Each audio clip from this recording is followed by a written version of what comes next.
mass murderers have the same human rights as everyone else? Do some people have more rights than others? Kia ora koutou. I'm Lida Ayoubi. I'm a senior lecturer at the AUT Law School. I'm here to answer your questions about human rights, and this is Human Rights Matters.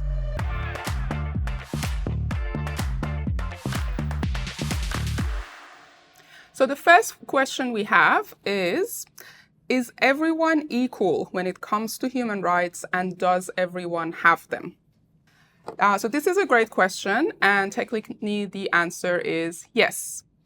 Everyone has the same human rights. That's the idea, equality and dignity for all.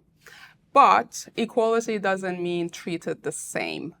So while everyone has the same human rights and are supposed to be equal before the law and have the equal protection of the law, the circumstances in their country or their personal circumstances might affect how they're treated.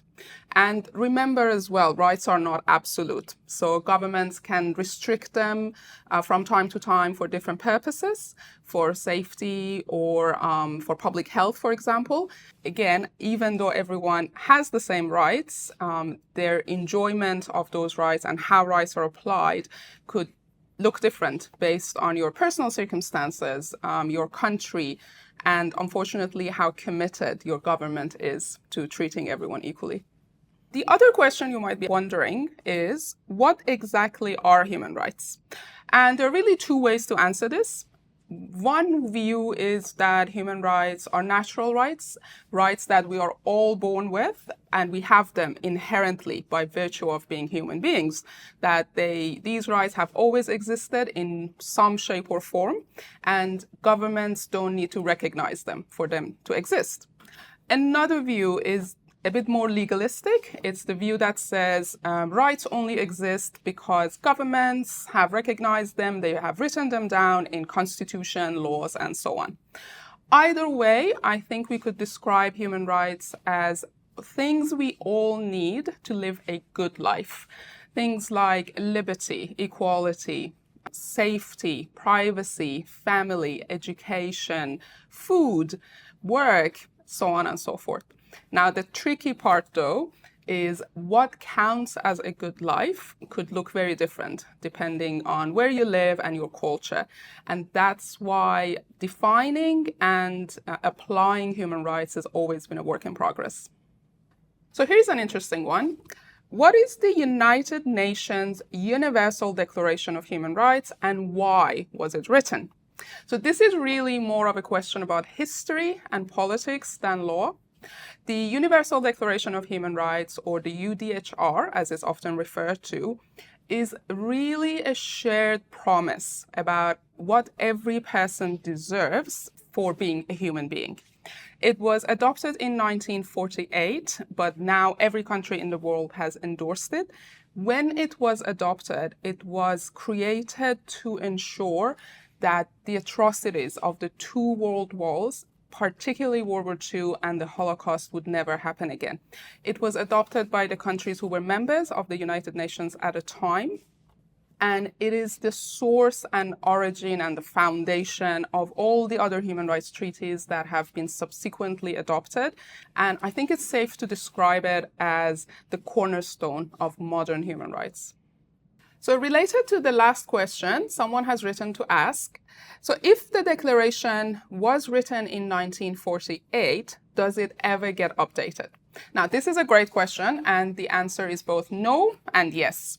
While the text of the United Nations Declaration of Human Rights has never been updated and probably never will be, it doesn't mean that things haven't changed. So declarations, as opposed to treaties, which are legally binding international instruments, are not meant to be changed under international law. But in another sense, the ideas in the UDHR have evolved. Subsequent human rights agreements have built on the spirit of the UDHR in the form of new conventions on women's rights, children's rights, rights of persons with disabilities. So we can say, while the text of the declaration hasn't changed, those ideas and the human rights in the declaration and the way they have been applied continue to evolve and grow. Here's a question closer to home. How does New Zealand uphold the human rights of Kiwis? So I think it's safe to say that New Zealand has always been a leader in terms of human rights, from being the first country to grant women the right to vote, to being one of the original 50 member states of the United Nations and helping draft the declaration that we've just discussed. Domestically, rights of Kiwis are protected by a number of laws. For example, most importantly, the New Zealand Bill of Rights Act, which was adopted in 1990, or the Human Rights Act 1993, which mainly protects equality and non-discrimination. Our courts and different bodies like the Ombudsman, the Human Rights Commission, the Privacy Commissioner, the Health and Disability Commissioner, amongst a myriad of other entities, all help uphold our human rights. Here's a good one. Do some people have more human rights than others? No, not really. There is no VIP status or gold level membership for human rights. They belong to everyone, they are universal, and they should apply without discrimination. However, how those rights are applied could look different depending on people's circumstances, and what's important is that context matters. So for instance, a disabled person has the exact same rights as everyone else, but in certain contexts, the law may require that reasonable accommodations or certain adjustments, like a wheelchair ramp, would be provided for them so that they can exercise those same rights that they have as everyone else effectively and fully. So here's a biggie. Are we living in a time when internationally human rights are at their most vulnerable? It can certainly feel like that with the constant news of war, repression, democratic backsliding in many parts of the world that we see. It might feel like human rights are more vulnerable than ever. But I think it's really important to recognize that that perception and feeling is also shaped by the 24/7 global media coverage and the social media access that we all have, which didn't exist before, which means that violence and injustice globally is now instantly visible. In reality, this current era is complex. While new threats like digital surveillance and disinformation do challenge our rights, overall, global levels of violence or loss of life have declined, and more groups like women, indigenous peoples, disabled persons now enjoy legal recognition. So yes, human rights are facing serious pressures, but they also have a stronger legal foundation now, arguably than any other time in history. And there is more human rights education and self-advocacy also happening today. How does New Zealand stack up internationally when it comes to human rights?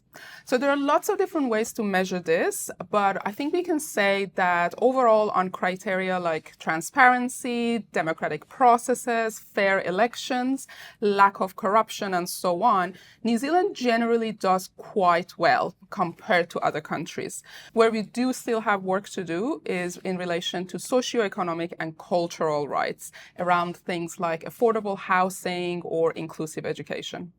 Here's a controversial one. Is everyone entitled to have their human rights protected? What about mass murderers or pedophiles? Although it may feel counterintuitive, the answer is yes. Everyone has human rights, and they belong to everyone, no matter what they've done or who they are. But rights are not absolute, and they can be restricted for a certain purpose. For example, protecting the wider community.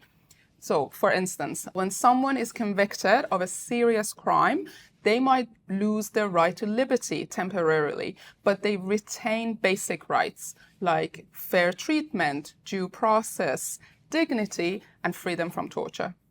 So, has the world made progress when it comes to ensuring human rights for all? I think we can say yes. the world has made huge progress in terms of human rights. Slavery was abolished, apartheid fell, women gained the right to vote, amongst other rights. More nations now protect LGBTQI, disability, and indigenous rights, and many countries have also abolished the death penalty. But a lot of work remains, particularly in relation to economic, social, and cultural rights, because they do require a continuous effort and a lot of resources. So while things are not perfect, the world has come a long way in terms of protecting human rights, and hopefully humanity will continue to move forward and the long arc will continue to bend towards equality and freedom. So here's a really interesting one.